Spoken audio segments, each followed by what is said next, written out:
Book of Proverbs for a couple months. We're not going to work through the book of Proverbs verse by verse, all 31 chapters. That would take it would take a while. But we are going to get a bird's eye view of certain topics.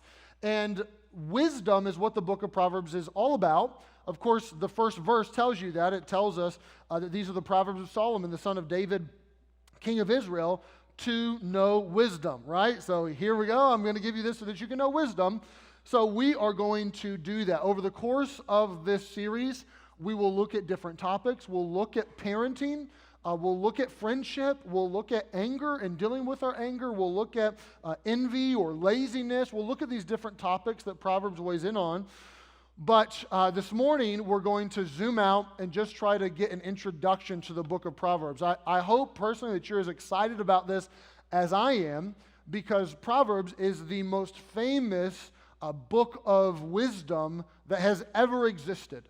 Millions of people for thousands of years have turned to the book of Proverbs to try to live a life of wisdom. So we are going to join the masses, and we're going to be part of those millions and look at it ourselves.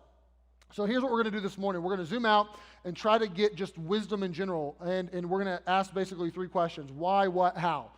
Why would we even talk about wisdom? What is wisdom, and then how might we begin to get this into our lives? And I think that will set a good foundation for the remainder of this series as we work through this. So Proverbs 8 is where we're at. Let's start with why.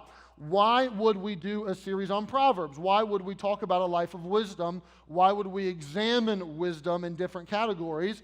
Well, here's how chapter 8, verse 35 puts it. The very end of chapter 8 says this: wisdom is speaking, and it says, "Whoso findeth me findeth life, and shall obtain favor of the Lord." That sounds cool. Life, favor of the Lord. But here's the opposite: "He that sinneth against me wrongeth his own soul." You're going to shoot yourself in the foot if you don't pay attention to me. "And all they that hate me love death." So according to the book of Proverbs, part of the reason you should study wisdom and have wisdom in your life is because it's a matter of life and death. And that's strong language, but I don't think it's overinflated. I don't think it's overinflated at all. Now, I don't know if you've noticed this, but much of our society is dying for lack of wisdom. People that have maybe certain principles that guide their life, or maybe they even have some people in their life that are helping guide them, but they just don't have a lot of reason. And part of the reason why is most societies, like in ancient societies, would have agreed broadly on what the rules were. Whatever rules they set up, they kind of agreed on the rules. And the society, by and large, had a series of moral codes that everyone agreed to. Not everyone followed perfectly, but you held each other to them, and you picked up the societal norms and the morals pretty quickly. And by the time you were a young man or a young woman, you would begin instruction in most ancient societies in wisdom. That it wouldn't be, "I'm just going to teach you right and wrong." We already have that down pat. We already got that. But you would begin classes, you would begin mentorship on something other than right and wrong morals. You would begin classes on wisdom. Now, in our society, here's what we do. We have churches, synagogues, mosques, religious communities. And the religious communities, by and large, put forth the morals, the do's and don'ts, right? The 10 Commandments, those sorts of things, which is fine. That's proper. That's good. Then we have, on this hand, we have the educational community, our schools, and they deal in knowledge and facts, right? Arithmetic, 2 + 2 = 4. English, here's prepositions, here's verbs. Maybe you're going to go outside of English, you're going to study Spanglish and how the verbs conjugate and all that sort of stuff. You could study that. Science, hey, if you take science, we can boil water at this temperature and we can prove it empirically. But school deals with facts and knowledge. Religious communities, by and large, deal with morals. Now, those things are good. You need morals for some decisions in life, okay? If you're married and you have an opportunity for an extramarital affair, don't do it, okay? There's a moral code. The Bible says, don't commit adultery. So that's really easy to make that decision. No, never, don't do it, right? That's good. I have morals to guide my life and help me make this decision. I don't really need to pray about it much, right? You also have some decisions that you make just based off of knowledge and facts. So I'm thankful for Google. I'm thankful that I can take Google and I can put in, best bakery near me, and it will tell me what it is, which, by the way, it's going to tell you what I will tell you. It's Oakmont, okay? Don't waste your money on the Eaton Park pie, okay? I'm not saying it's trash. I'm just saying upgrade, spend a little more, and go to Oakmont, and you'll be glad that you did, right? I can look at Google for that stuff. I can go to YouTube and find a DIY on how to replace the alternator on my F-150. I don't need a moral code for that. But I do need some science and some facts and some knowledge for that to pick my insurance, to find the right medications. I need those things, right? But the majority of decisions that you will face in your life, you're not going to be able to handle with a moral code or with Google. The majority of the decisions that you face in your life, you're going to need something different than that. You're going to need wisdom. So you can't moral code or Google, should I marry them? I mean, you could try it. It's just not going to go well, okay? You're not going to be able to figure that out. Should I get married? Should I break up with them or continue dating? What degree should I get? What career path is right for me? Should I take the job opportunity or should I stay put? Should I confront them or let it go because it's not a big deal, water off a duck's back? Should I play it safe right now or should I take the risk? You can't use the 10 Commandments don't tell you what to do, right? Nor does science tell you what to do there. You need something different. Now, wisdom will line up with the moral code. Wisdom is not going to step outside of the law of God and the moral code, nor is wisdom going to be contrary to what science would tell you. It's going to line up with the facts, but wisdom is something altogether different. This is why in the Bible reflects this. In the Bible, you have the book of the law. The book of the law is the first 5 books of the Bible, and you guessed it, what's there? Law, morals, do's and don'ts. But then you also have a book of wisdom in Proverbs. Those two things are different from each other. You need them both. They complement each other. So our goal for a couple months is not so much to look at the law, the do's and the don'ts, although that's fitting. Our goal is to look at wisdom and to try to get this for our life, because the book of Proverbs tells us that if you don't have this for your life, then you are going to be hosed. You need this to make right choices and not blow up your life. So, for example, let's say there's a young man, he needs to go to college or he wants to go to college, I'll put it that way, and he's trying to choose his degree. And this guy can't draw stick figures, but he wants to be an art major. Now, would it be immoral for him to go to college and to amass $100,000 in student loans and to get an art degree even though he can't draw a stick figure? It is not immoral. There's nothing scientifically that would say bad idea, but it's unwise, right? And that unwise decision will likely haunt him for many years to come as he pays off said student debt because he made an unwise decision.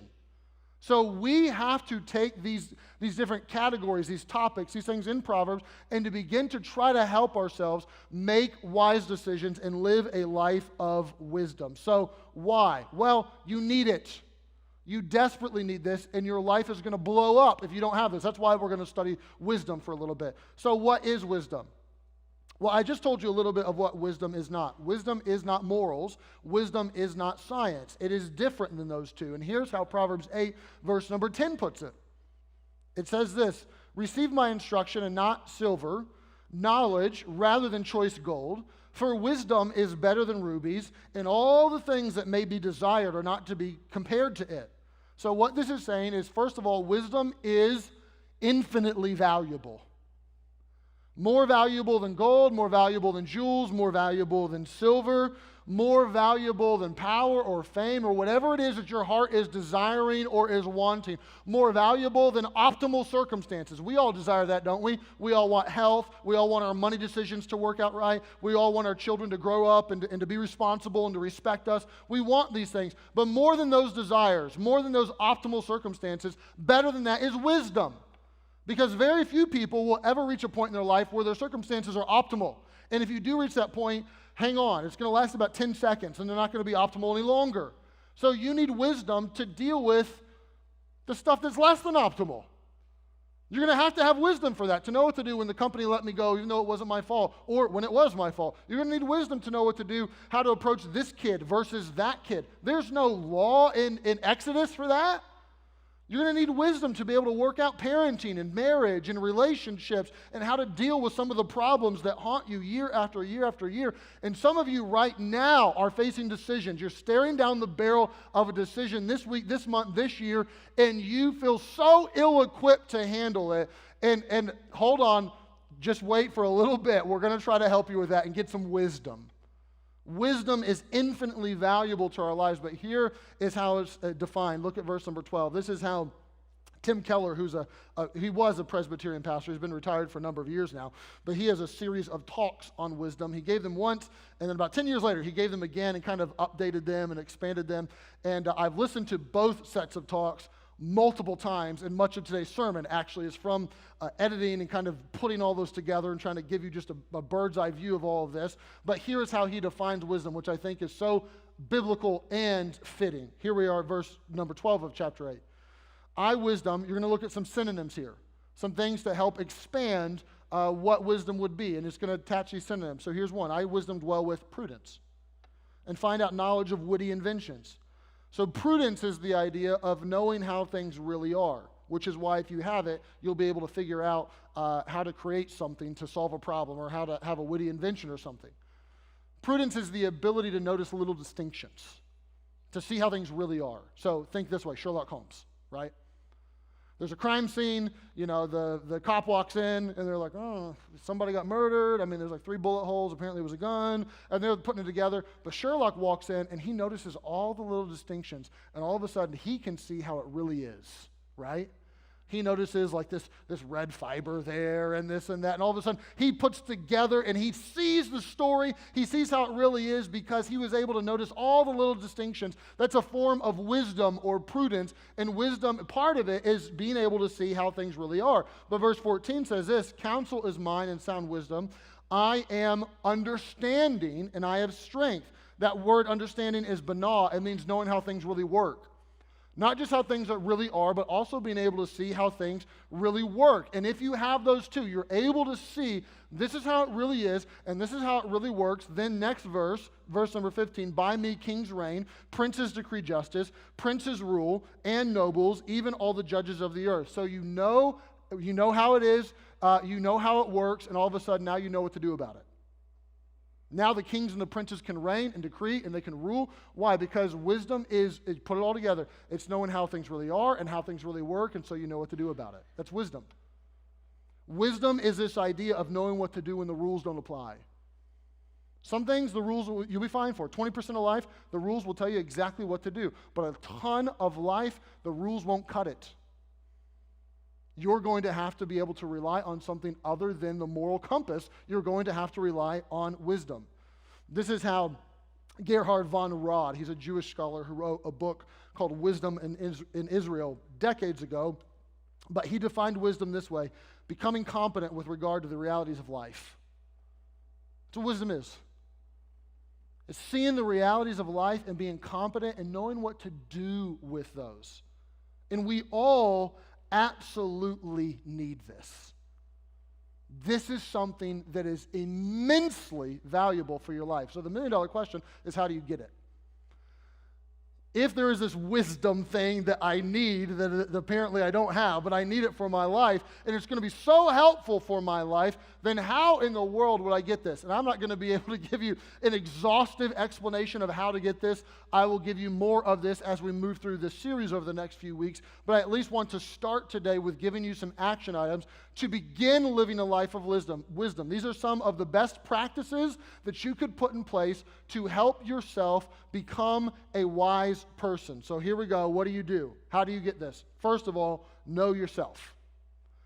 Here's how chapter 8 puts it. This is interesting. Wisdom is writing, it says this, O ye simple, understand wisdom, and ye fools, be of an understanding heart. So wisdom comes to the simple and the fool. Then at the end of the chapter, verse 32, now therefore hearken unto me, O ye children, for blessed are they that keep my ways. A child. What's that mean? Does that mean wisdom is only for the simple, foolish, childlike people? The people who are childish? This is chapter 8's way of saying what the book of Proverbs says over and over and over again. And listen to this. Wise people are extremely aware of their foolishness. Foolish people think they are wise. That's how it works. You have to know yourself. And a wise person will be able to say, you know what, I'm simple. I don't understand it. I don't know what to do. I need to get some wisdom. A foolish person will say, no, I got it all figured out. Best foot forward. Don't let them see you. Don't let them see you sweat. Don't act like you don't know anything. Just put up a front. A wise person will understand that, you know what, I'm foolish sometimes. I was dumb and idiotic, and I made a dumb decision. Some of you, maybe today or maybe tomorrow, but whatever day it is, when you wake up and you realize, you know what, I have been a fool. It's at that moment that you begin to barrel down the road towards wisdom. Because you have to be wise, you have to admit you've been dumb, that you've been foolish, right? A foolish person will say, no, I didn't do that. I try to cover their tracks. I didn't do it wrong. But a wise person will understand, I am simple sometimes. I am foolish many times. I am like a child many times. I need to be taught. I know I'm 50 years old, and I'm even instructing some other people at this point in my life. Good job, mentor people. But I'm 50 years old, and I got to keep learning. I haven't figured it all out. I haven't arrived. I still need some instruction and some mentorship and some help and some wisdom in my life. That's what a wise person does. A wise person knows themselves enough to say, you know what? I need some help. I have to get wisdom. So part of being wise, at least the place to start, is to realize that you have a vitamin wisdom deficiency. You have to come to that conclusion, or you will never be a wise person. And I know that goes against the grain of our society. I tell you this all the time, but I know that we live in this like Oprah-ific spirit sprinkles, get out your pom-poms, you're awesome, you're the best, you're the greatest sort of world, and it's not true. I'm not trying to deflate your ego and just, make you shrivel up in your shell and just, cower over there in your seat.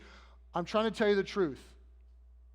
You are oftentimes simple and childish and foolish.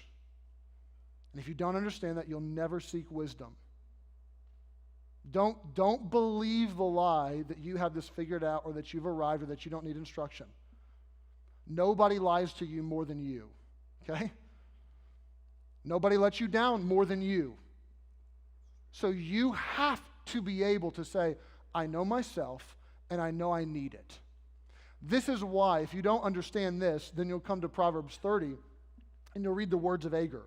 So most of Proverbs is Solomon's words, but then there were some other wise people that he took their words and put them in with the collection of wisdom. So you would find that in Proverbs chapter number 30. And if you don't get this principle, then you'll read chapter 30 and be like, what in the world did I just read? That was crazy. Here's what it says. The words of Agur, the son of Jacob, even prophecy, the man spake unto Ithiel, whoever Ithiel is, even unto Ithiel and Ucal. And here's what he said.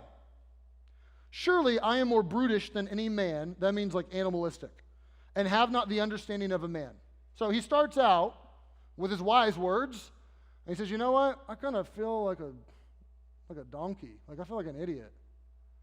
I don't get that. I feel like an animal sometimes. Like I just can't compute this. Verse 3. I neither learned wisdom nor have knowledge of the holy. You see the irony of those verses?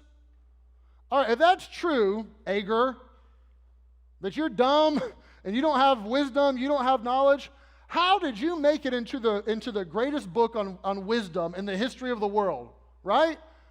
Wouldn't you have to have been like a wise guy to get your sayings in the book of wisdom? Well, if you understand that wise people are extremely aware of their foolishness, then you understand why the words got in there. Agur was a wise man, and he was wise enough to say, I'm really dumb right there. And I haven't figured it out, and I haven't arrived, and I really, really, really need more wisdom in my life. This is why when you get to the New Testament, you will find this. James 1, verse 5 tells us, if any man lack wisdom, let him ask of God.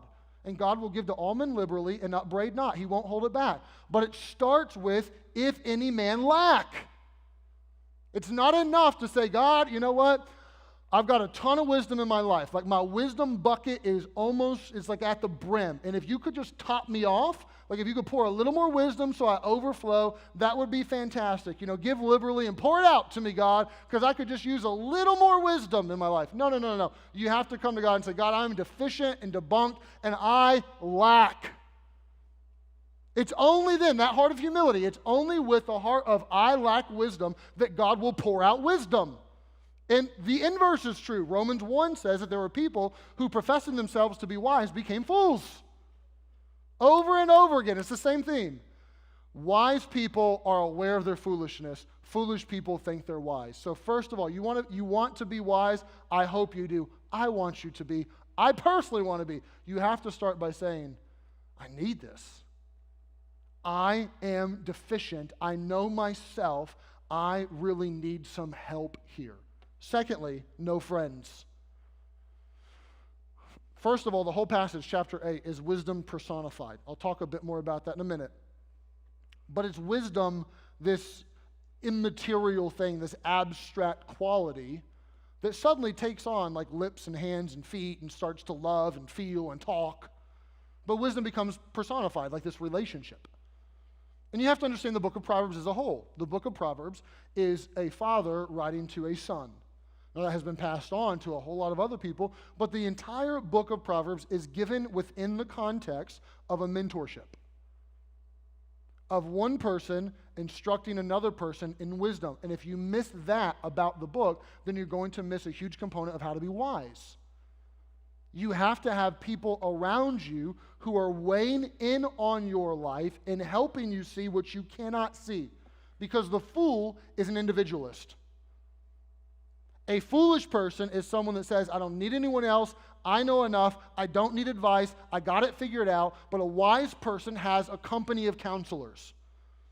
A wise person has people in their life that will actually tell them the truth and will not shy away from an awkward moment or speaking truth in their life, but will actually speak up and tell them, look, here's some feedback. You're not going to like it. It's going to hurt a little bit, but here's some feedback, and you need it to help make them more wise. You have to have that. You have to have community and relationship. This is at least part of the reason why we're constantly pushing that you be inside of a group. We'll do, in a couple weeks, we'll have our group open enrollment day, and we'll make a big push for this, that you be in a group. Why? Because that is a smaller grouping of people where you will put life on life, you will talk, you will share, you will commune, you will at times give feedback, because you need that to be a wise person. My sermon can help you to a degree. It can, and I pray that the Lord does use it. But my sermon can only go so far. There are aspects of your life that my sermon's not going to be able to cover, and you need someone else who sees you and knows you, who puts some truth in you. This is why oftentimes there's so much tension in marriages, because you have someone living with you who sees you and will point out things to you that you didn't even realize about yourself, and sometimes you even want to fight with them about them, but you need that feedback. This is part of the dilemma of marriage. It's extremely painful because you want the love and admiration and respect of your spouse. At least you should, and most people do. But you also need them to give you feedback, because who better than anyone else who lives with you day after day can see you for who you really are, because you can't see yourself for who you really are. Ever heard of blind spots? They're called that because you can't see them. And I have them, and so do you. And you have to welcome this into your life. And if you think I'm joking, just think about, very practical ways. If I asked you, do you know what you look like? Okay, raise your hands. How many of you know what you look like? It's not a trick question, okay? How many of you know what you look like? You look at me like, what are you talking about? This went off the rails. You know what you look like.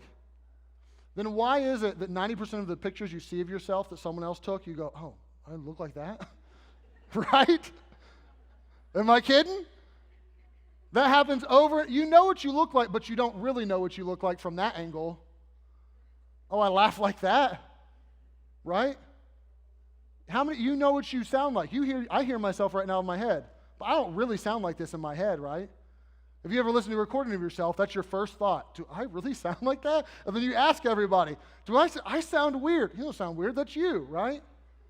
I was driving to church this morning, so one of my second born, Willow, she's almost 5, wanted to ride with me. So she gets in the truck, and I know how the drive's going to go. It's an 8-minute drive. We're going to listen to 2 songs, because Willow, out of all my kids, she loves music. And anytime we're together, can we listen to some music? So I know it's coming. We get in, can we listen to music? Sure. I know what music she's going to request. There's only 3 options. Number 1, the VBS songs from our VBS this summer. There's a few of them. Listen to a lot of VBS songs and Jesus music. Number 2, Be Prepared from Lion King 1, the one that Scar sings with like the lava bursting everywhere. Weird song for a kid to like, I know, but nevertheless, she loves that song. And then A Million Dreams from The Greatest Showman. It's one of those 3. What song do you want to sing? A Million Dreams. So I put in, YouTube as we're driving to pull it up. A Million Dreams, Greatest Showman, and it brought up not the one from the actual movie, but someone else singing it. I think it was Pink actually was singing it. This is not an endorsement for Pink, by the way, but she has a world-class voice, so we can admit that. So she sings this Million Dreams song, and within 10 seconds, Willow is sitting in the back, and she says, "She sounds just like me." So she says. She sounds just, and then she starts belting out this song, completely off key, pitchy everywhere. And I didn't burst her bubble this morning. I didn't tell her like, Willow, we're not there yet, hon. You're gonna need some vocal lessons and stuff. But I didn't burst her bubble this morning. But eventually someone is going to need to tell that girl, you don't sound like that, okay? You need to practice, you need to work, and then maybe you can start to sing for some other people. But she can't hear herself, really. You can't either. That's the point. You can't. I can't. You think you see your character for what it really is? Let's be honest. You really see your character exactly how it is? No, you don't. No, you don't. So you need people. You need friends. You need mentors. You need parents. Young people, teenagers, you need parents. I know you don't like it when they point it out to you. You're in junior high and you don't like, but you need it. You need bosses and coaches. You need a church. It's part of what the church is. Not to do church at home, sitting by myself with no community. It's part of the church where we help each other, and we instruct each other, and we encourage each other, and we challenge each other in certain ways because you need friends to become wise. Thirdly, know yourself, know friends, know God's database of best practices. Okay, so bear with me for a little bit. You're going to have to hang with me, but it's going to be worth the journey, okay? Proverbs will tell you over and over things like this. Forget not my law. Let your heart keep my commandments. Ways of saying, abide by the Torah. There is law, there is commandments. I've gone to painstakingly to try to help you see that wisdom and law are different. However, wisdom will tell you you need the law. That there is such a thing as right and wrong. It's not subjective, just do whatever you want. That God does have a set of laws, that this is how life works and operates, and this will be best for you, so don't hurt yourself. Don't do that. You need the law for sure.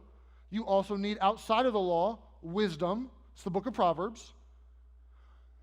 Church people get in a ton of trouble by trying to make the wisdom the law.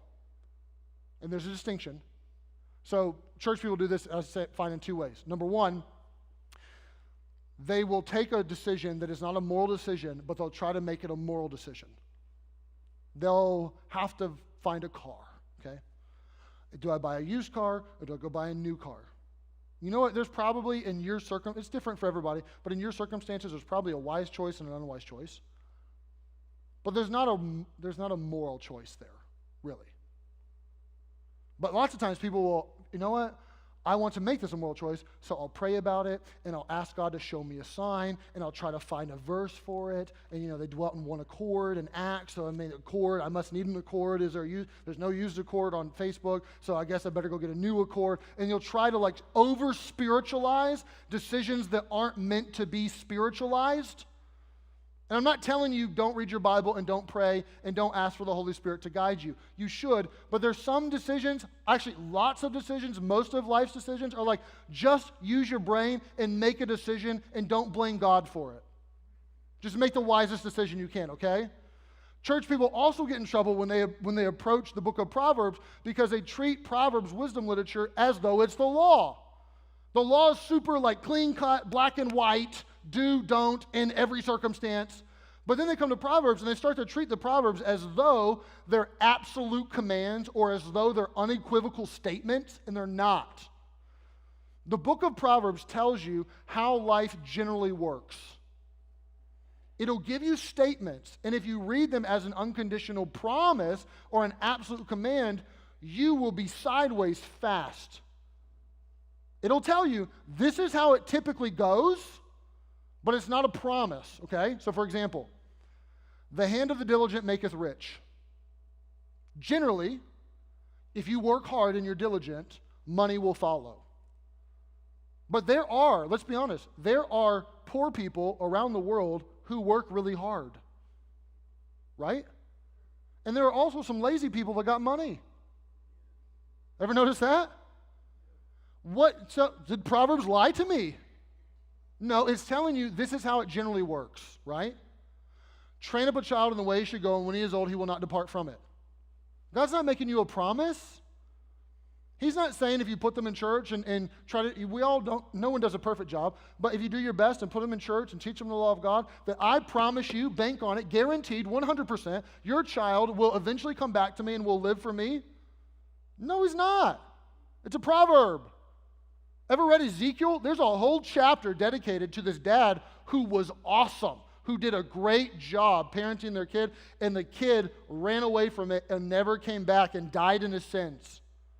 And then Ezekiel didn't go, psych, Proverbs said, no, because Proverbs is telling you this is generally how it goes. So it's good guides for your life, and it will help you make wise decisions, but you have to understand God's database of best practices. You have to understand the different genres of literature, that the law and Proverbs are different, right? But you also have to, and this is where you have to hang with me, you also have to zoom out and you also have to understand story and just the grand narrative of the scriptures. You have to understand just the redemption story as a whole, because there are so many things that will come at you at life that if you don't have that redemption narrative down, nothing will make sense. So for example, there's a Catholic philosopher named Alistair MacIntyre who wrote a book called After Virtue.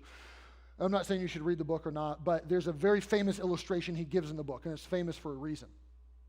And the illustration is that you and your spouse are standing at a bus stop, and someone you've never met before walks up to you and says the Latin name for the common wild duck is Hysteronicus, Hysteronicus, Hysteronicus. And then they walk away. And you look at your spouse and say, what just happened? Why did that rando just walk up to me and tell me the Latin name for the common wild duck? Now, that happened, okay? It's reality. It's real. It really happened. But how you interpret that or take that fact or what is real depends on the story you put it in. You have to put a narrative or a story around that to make sense of it. And he suggests 3 different stories. He says story number 1 is perhaps the person, this is kind of a sad story, but perhaps they're insane. You know, they're mentally handicapped, or they're just they lost their marbles, and they just walk around saying random things to random people just because it's what they do. It's a possibility. There's also another possibility that perhaps you look like the librarian. And that person was recently at the library doing some research for wild ducks for whatever reason, and they were asking the librarian, hey, do you know any books on this? And they saw you and thought, that's the librarian, and hey, I figured it out. The Latin name for wild ducks is Hysteronicus. Scenario number 3 sets forth is perhaps they're a spy, and they think you're their contact. And they're speaking some sort of secret spy code to you. Now, probably not the real option, but it's possible. And here's the point that Alistair makes. Whatever story you choose completely changes what you do with the fact. Now, the fact doesn't change. Random person told me the Latin name of a wild duck. But if I put it in this story or this story or this story, it really changes my reaction to those facts, right? And his point is that all of you believe a story of sorts, a big story, a worldview about how the world works, where it came from, where you came from, where you will go. Will you go anywhere? Is there an afterlife or not? Everyone has a story that they package their life in. And certain situations happen to maybe you endure some suffering, someone dies, but then they endure some suffering and someone dies. But 2 different people respond to that in wildly different ways. Why? Many times it's because they have a story around them that allows them to interpret those facts differently, right? So part of making wise choices is understanding God's story. Understanding that there is a God and that he did make you and he made you in his image and that you're valuable to him, but that you have a sin nature and you do bad stuff because it's just inside of you. There's so many things in life that it will help you make wise decisions if you just understand. So the point is this. You cannot live a true life of wisdom if you don't understand the database of best practices. You got to know the law, yeah, but you got to know the book of wisdom too, yeah, but you also have to know the grand story. The point is that you got to know the Bible.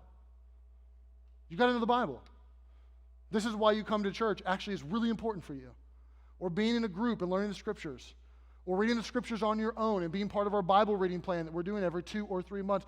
All of those things are wildly important for you living a life of wisdom. Last one, number 4. How do you become a wise person? Know yourself, know friends, know the Bible. 4th one, know Jesus. I want to read this with you, and this is, it's beautiful, it's awesome, and it's so captivating the way that Solomon puts it here. Look at verse number 22 of chapter 8. Verse 22. Here's wisdom that is really, really personified for us. The Lord possessed me wisdom in the beginning of his way, before his works of old. The Lord possessed me in the beginning of his way, before his works of old. I just read that. There you go. You need it again, apparently. I was set up from everlasting, from the beginning, or ever the earth was. When there were no depths, I was brought forth. When there were no fountains abounding with water. Before the mountains were settled, before the hills was I brought forth. While as yet he had not made the earth, nor the fields, nor the highest part of the dust of the world. When he, God, had prepared the heavens, I was there. When he set a compass upon the face of the depth, when he established the clouds above, when he strengthened the fountains of the deep, when he gave to the sea his decree that the waters should not pass the commandment, when he appointed the foundations of the earth. Then I was by him as one brought up with him. I was daily his delight, rejoicing always before him, rejoicing in the habitable part of his earth, and my delights were with the sons of men. Now this is beautiful for a lot of reasons. Number one is because this is a creation account that is so different than all the other ancient creation accounts. All the other ancient creation accounts are like a power struggle. You know, this God fought this God, and so this God won, and he made the world with the dead God's bones or stuff like that. Or the world came out of chaos. And this is so unique. God creating the world in wisdom and in beauty and just having fun and making this. But at its core, what this is poetry. And it personifies wisdom and turns wisdom into a person. And says, I was there. And I watched it. And I was part of it. I was helping make. I was advising. I've been there. Let me talk to you. And the question I would have is, what if this is more than poetry? What if wisdom really was a person? Not just personified, but actually was a person. Someone, wisdom, that you could have a relationship with. Someone who knew it all, knew the right call in every situation. Someone who would be like the counselor you've always wanted, the dad you've always wanted, the advisor you've always wanted. Someone who would give you consummate wisdom. What if there was a wonderful counselor that was wisdom? And the scriptures teach that wisdom was at the creation of the world and involved in the creation of the world, and that wisdom actually was Jesus, and he became a man. This is how Colossians 2 says it, that in Jesus are hid all the treasures of wisdom. And you can actually, not just in a poetic way, you can actually have relationship with wisdom, with Jesus. And part of being a wise person is understanding that wisdom did become a person and that you need to pursue relationship there. So if you're not a Christian, that would mean that you actually begin a relationship with Jesus. You actually know him, put your faith in him, put your trust in him. But more importantly, for those of you that are Christians, is that you don't neglect your relationship with Jesus. I'm all for you having community and friends. Yes, I'm for it. I'm all for you knowing yourself and seeing yourself accurately. I'm all for you reading the scriptures. But it is possible to go to church, to listen to the Bible, to read the Bible, to have community, and to really put your relationship with Jesus to the side. But it will prevent you from becoming the wise person you need to be. Part of you living a life of wisdom is saying, I'm going to pursue Jesus. more than I pursue money, more than I pursue fame, more than I pursue this, more than I pursue the upgrade in the standard of living, more than I pursue that stuff, I'm not going to neglect my relationship with Jesus, because through him comes wisdom. In him are hid all the treasures of wisdom, and I want wisdom. So I'm going to pursue a relationship with him. Pray with me this morning. Father, we love you. We thank you for the opportunity to just get a little bit of perspective on this book of Proverbs, this book of wisdom. Lord, I pray that you would help us on this journey over the next few weeks as we begin to unpack different aspects of this book.